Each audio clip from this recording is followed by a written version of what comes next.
آپ کی نظر میں آ جاتے ہیں. بات یہ ہے کہ 94 کی بات ہے کہ میں پرائم منسٹر بینظیر بھٹو کے ساتھ سوئٹزرلینڈ میں تھا.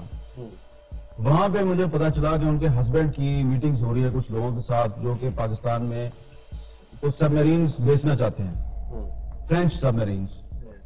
تو مجھے وہاں پہ جو پاکستان کی ایمبیسی ہے اس کے کچھ سورسز نے بتایا کہ چائنیز کی سب میرین جو ہے وہ سستی ہے اور فرینچ کی مہنگی ہے, اور یہ کمیشن کے چکر میں یہ آدمی جو ہے کرنا چاہ رہا ہے. تو ٹپ ایک ملا تو میں نے انویسٹیگیشن شروع کی, پاکستان واپس آیا. جب میرے پاس سارے ڈاکومنٹس آ گئے میں نے لکھ دیا. جب لکھ دیا یہ وہ کیس ہے جس میں ایڈمرل منصور اللہ کو سزا ہوئی, یہ وہ کیس ہے جس میں کہ آصف زرداری صاحب پکڑے گئے. لیکن 94 میں جب میں نے لکھا تو میری اس سٹوری کو جھوٹا قرار دے کے تو آصف زرداری کے پریشر پہ مجھے جاب سے نکال دیا گیا. اب میں جب جاب سے نکلا تو کیا ہوا میرے ساتھ, جاب سے میں نکلا لیکن جو ریڈرز تھے اور جو سوسائٹی تھی اس نے مجھے انکریج کیا. تو مجھے یہ احساس ہوا کہ اس ملک میں سچ بولنا ایک مشکل کام ہے, لیکن اس ملک کے جو لوگ ہیں, عام آدمی جو کہ اس ملک کے کرپٹ سسٹم کا وکٹم ہے, جس کو اس ملک کی کرپشن کی وجہ سے نقصان ہوتا ہے, وہ سچ سننا چاہتا ہے. تو یہ انکریجمنٹ تھی. میری جاب چلی گئی, مجھے اس کا افسوس نہیں ہوا. 2-3 سال بعد جب نواز شریف کی حکومت آئی میں نے اس کے بارے میں لکھا تو ایک دن اس نے مجھے بلا لیا پرائم منسٹر ہاؤس میں. صبح مجھے کال ہے جی prime minister would like to have breakfast with you. چلا گیا جی. پرائم منسٹر صاحب نے جناب مجھے پراٹھا اور انڈا کھلایا. اس کے بعد انہوں نے بھی لسی پی, مجھے بھی کہا لسی پیو. میں لسی پینا نہیں چاہتا تھا, انہوں نے کہا نہیں آپ لسی پیے. پھر انہوں نے خود بھی لسی کے 2 گلاس پیے اور ڈکار مارا اور اس کے بعد کہا یو مسٹ ریزائن.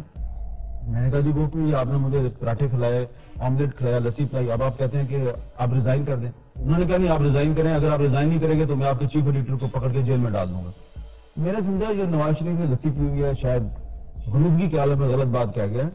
تو میں نے اس کو سیریسلی لیا, میں گھر واپس آ گیا. اگلے دن صبح پتا چلا کہ میرے چیف ایڈیٹر کو پکڑ کے جیل میں ڈال دیا.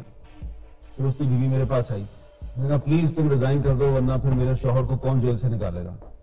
میں نے ریزائن تو کر دیا اس جاب سے, لیکن دوبارہ مجھے آپ نے کیا ان کے بارے میں کچھ لکھا تھا ایسا جو کہ ان کو پسند نہیں آیا یا کیا ہوا؟ میں نے ان کی جو آف شور کمپنیز تھی ان کے بارے میں لکھا تھا.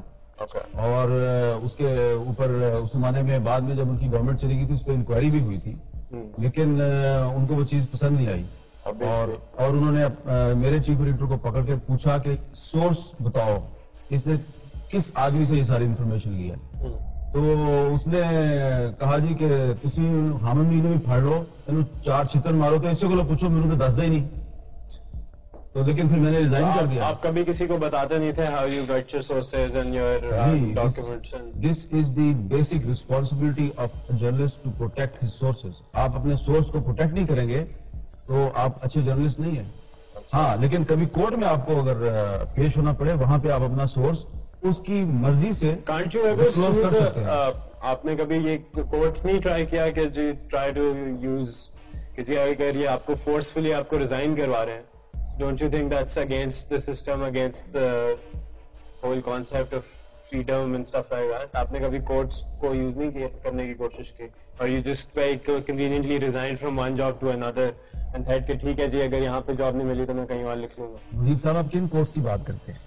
کورٹس کا ہم احترام کرتے ہیں, لیکن ان کورٹس کا جو چیف جسٹس افتخار چودھری تو خود کئی مہینے تک انصاف مانگتا رہا,